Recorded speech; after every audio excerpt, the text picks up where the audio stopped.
be doing something a little bit different. I got myself a welder, MiG 180 from Eastwood. I'm gonna do a little unboxing video, show you what all it comes with, and then tell you why I decided to choose this welder and why I think it's a better deal than any of the other brands on the market for the price point. So let's get this thing opened up.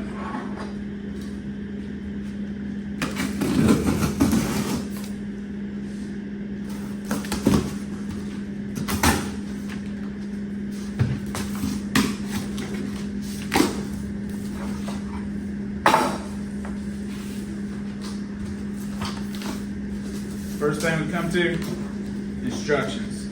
We need those. Next, got the gun. I mean, it doesn't look bad. You know, it looks like it'll get the job done. Got the T4, T2 connector on it. Power plug, I think it's connected. Looks like a simple gauge, just regular one for your argon.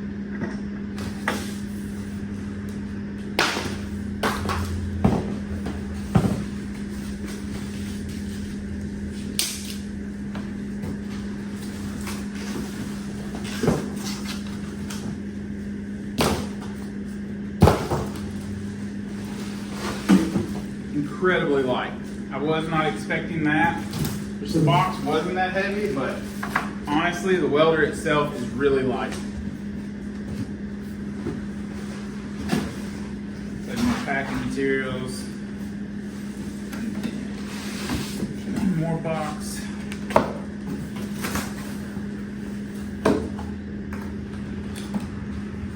Got the ground clamp. Got the copper wire. Looks like a decent gauge. I mean, for what the welder puts out, it'll definitely be adequate enough. Got good heat shrink on it. You know, it's a flimsy, stamped steel one. It's nothing special there, but for the price of this welder, I didn't really expect to get a really good one. Looks like a decent hose for the CO2 argon, or carbon dioxide argon, whatever you want to call it. When you use the straight wire. So here's the adapter to go from the 110 to, so the way that this welder does it is it's a dual voltage one. So you just plug this adapter in, and then that'll allow the welder to run on a 110 volt regular plug, or you can use it on your 220, whatever, 240 volt with this one right here. So I ended up getting my welder on sale. I took advantage of the Labor Day sale, and I went ahead and upgraded to the spool gun as well. I'm not gonna lie, the spool gun looks really cheap and feels really cheap.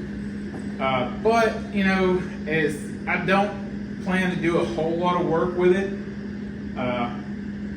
So I mean, it should work out good for what I plan to do. Most of the stuff I plan to use this one for will mainly be tacking. So I mean, I really don't think that it'll be that big a deal. Looks like it's got, I think that's 035. It's got a spool of aluminum wire in there. Looks like 035. I can't really see it from right here.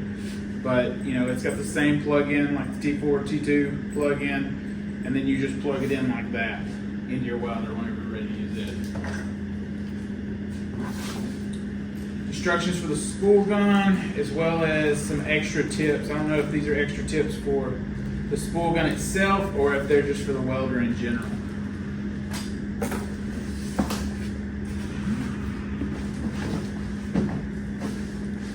It appears to be everything in the box.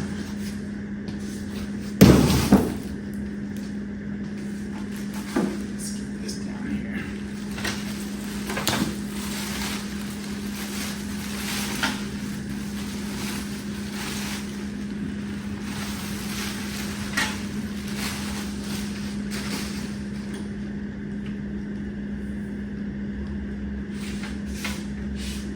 See, one of the main reasons I bought this one right here also is because this one right here comes with the metal drive wheels that was something that was important to me. I've had one before that, the cheap chintzy plastic ones, and after a while they got brittle and just kind of broke off. So this one does it a little bit different. Close this. Well, I'll have that. These will accept up to an 11-pound spool, but they can also run the small 2-pound ones as well.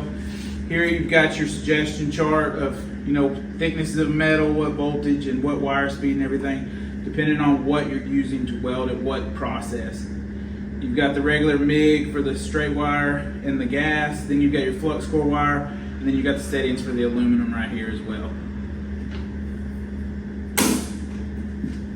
So, now here was one of the reasons why I chose this one right here. I know when you look at it, everybody thinks that, oh, that's just cheap because it's got the little rotary knobs and everything else. And don't get me wrong, yeah, I do wish it kind of had the fancy LED display like some of the other ones.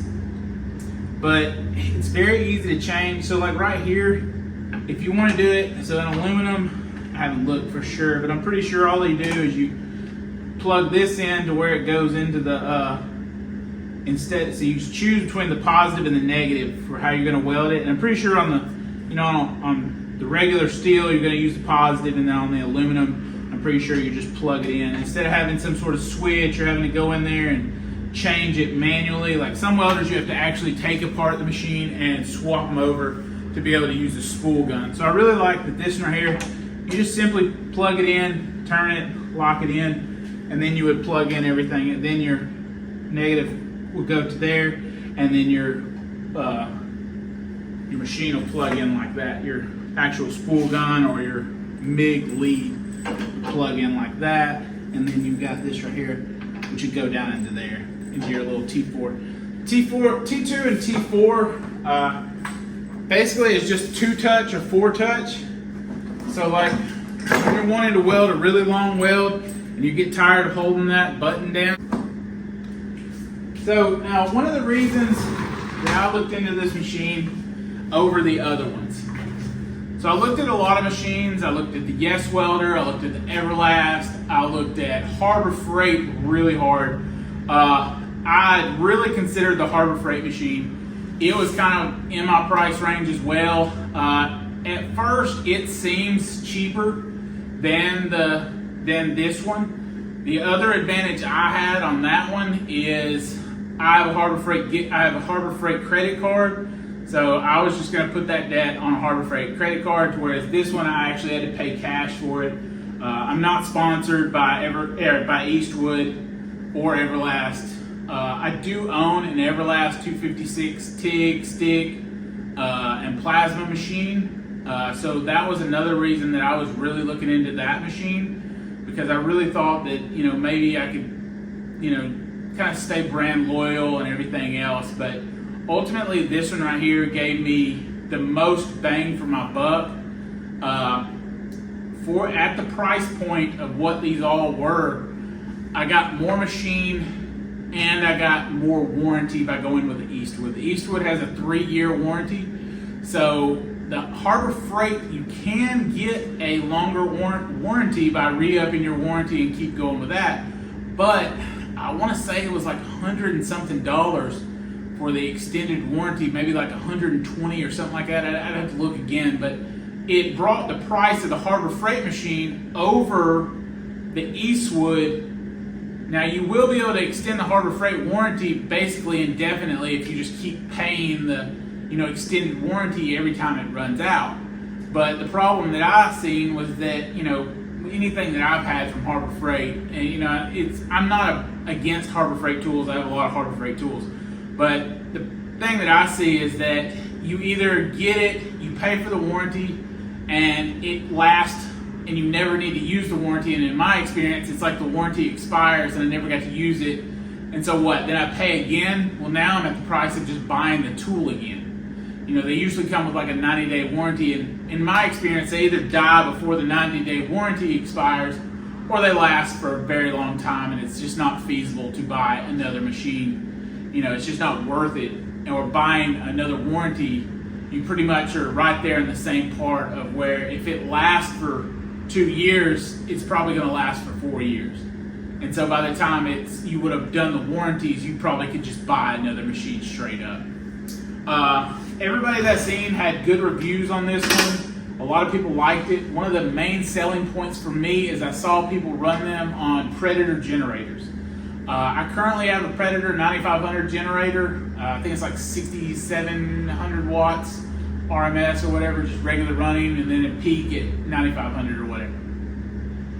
I've seen them running it on about 6500 watt generators, which I think those peak somewhere around 45 to 5000 watts. And so I know that mine will be fine to be able to use that. I already have an adapter to run my Everlast machine on this same plug on the 220 side. So I'll just be able to plug this into my adapter that I already have using the generator that I already have. For me, this machine just checked off more boxes with more warranty, and with it being able to run off the generator, it seemed like a much better idea for me to pursue something that I know would run off a generator. I didn't really see a lot of people running the Harbor Freight welders off generators. And there was kind of that weird gap. I also looked at the Eastwood MiG 140 as well, but I figured for as little bit of price increase as it was, and getting the spool gun, which I already do TIG with my aluminum TIG with the Everlast machine, but I would like in some instances to be able to tack, so I don't have to try to hold some filler rod, try to hold two pieces together. You know, I don't have 4 hands, so it's hard to get in there and hold everything tight, and not everything can be clamped on aluminum. On steel, a lot of times I can use a magnet setup to get in there and hold stuff together to where I can tack it together, you know, and do it like that. I think that by getting the spool gun, I'll be able to take and get up in somewhere, like for instance behind me, the dash, when I was building a dash for this buggy.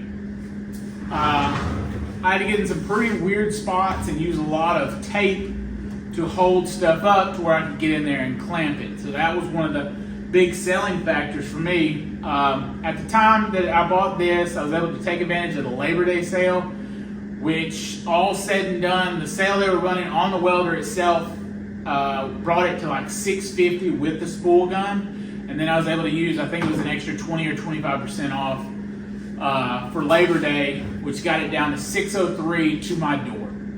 So for what everything included and everything else, I think it was a good, you know, I feel like it was a good deal versus all the other ones. I believe the Yes welder would have been cheaper, but just it's, you know, there were welders out there that are probably comparable and they were cheaper, but I just found mixed reviews on a lot of them. And then the more I read up on some of the reviews, and some of them not having reviews just because they're so new, it just kind of scared me away from that, because of the fact that, you know, when you spend $600, you kind of want to make sure that what you're buying is going to last you for what you feel like is worth your $600 in my aspect of it. With this welder, I feel like you give up a lot of the flash that some of the other welders have, like the no LCD screen and everything else. But this is more of, you know, a no frills, just gonna work. You know, and at the end of the day, I don't need a flame paint job, I don't need an LCD display, I just need the welder to weld. And that's what I was looking for. The majority of the welding that I need done is gonna be 120 wall DOM and down. This machine will do up to 5/16, so in reality, you know, 1/4 inch plate, 3/16 plate, that's the majority of what I'm welding. If not, I'll have to take it to a buddy's house and have him weld it, you know, because I would just need a bigger machine. You know, you can weld 5/16 with this, but I'm pretty sure that means that it's dual pass technique, you know, multiple pass technique, whatever, to be able to get it to make penetration enough to be able to make it safe.